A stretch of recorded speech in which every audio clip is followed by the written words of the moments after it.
Natron is a powerful digital 2D and a 2.5D compositor.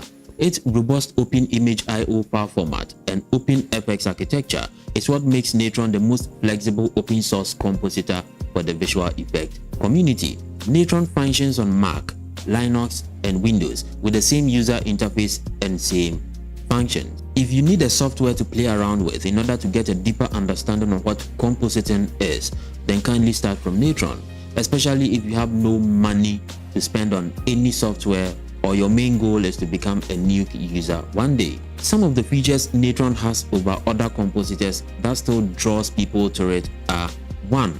It has a cache system, so you can easily hit play and see your work in motion. 2.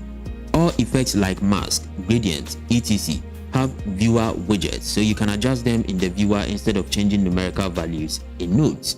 3. It's OpenFX compatible, so you can use commercial plugins like Real Smart Motion Blur, FreshLapt, Lenskare, etc. 4. It has many community groups available, the likes of JMic filters and a shader toy node that allows its users to create their own effects using shader coding. And 5. Similar effects in Blender can also be found in Natron, but with Natron you get much more options, mainly because parameters aren't in the node itself but in a dedicated toolbar. All I'm trying to say is Natron is much advanced than Blender. Natron is a copy and paste of Nuke smashed with an open source feature, which is a big brainer from its developers, by the way.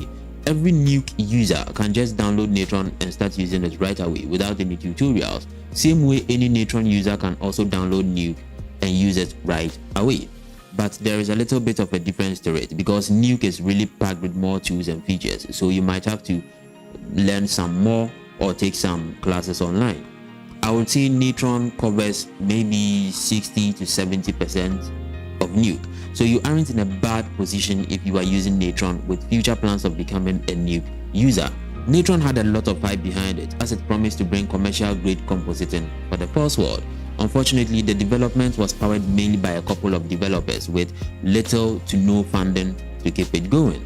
Natron users should keep in mind that they are going to encounter bugs and stability issues, a problem that hasn't been fixed for a very long time. No update to bug fixing, nothing. Personally, I think the software has been abandoned by its developers. Natron is powerful but stuck at the moment, and I wouldn't recommend it to anyone who works on bigger projects. You get no help, just a quiet number of tutorials online and no news from them to keep their audience alive and hopeful. At this moment, I would still say Natron is still in the game, and that shows how good their developers were. Even Blender still has some more work to do in order to catch up with Natron.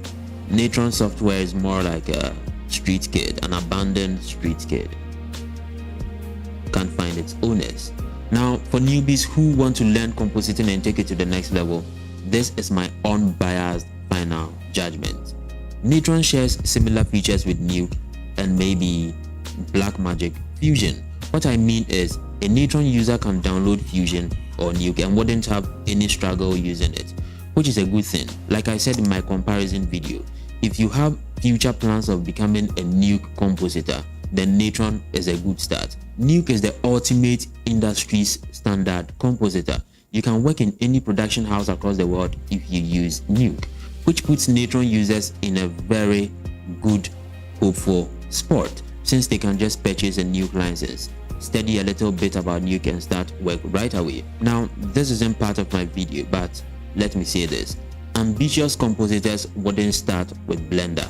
For the most part, Blender lacks a lot of compositing features and is very different from Natron, which means if you want to take compositing seriously, then you might have to look at something that can take you on the long run.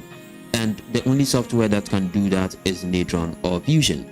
I wouldn't add After Effects because there are many plugins an After Effects user would need in order to be able to function effectively in a professional setting, which I'm not ready to dive into right now, so let's ignore that one. Now, to people who composite in Blender, I get the fact that Blender is almost a complete suite, but don't allow that to deceive you. You should learn how to run your project through multiple softwares. One software can't make everything perfect for you, not even DaVinci Resolve. Same thing with Blender. You can't have everything for free. That's why I keep telling people, make some money and start purchasing software licenses. It's really good. I think I've spoken too much. Use Natron for free. Learn more. Become a professional. Make some money and purchase Nuke or Fusion.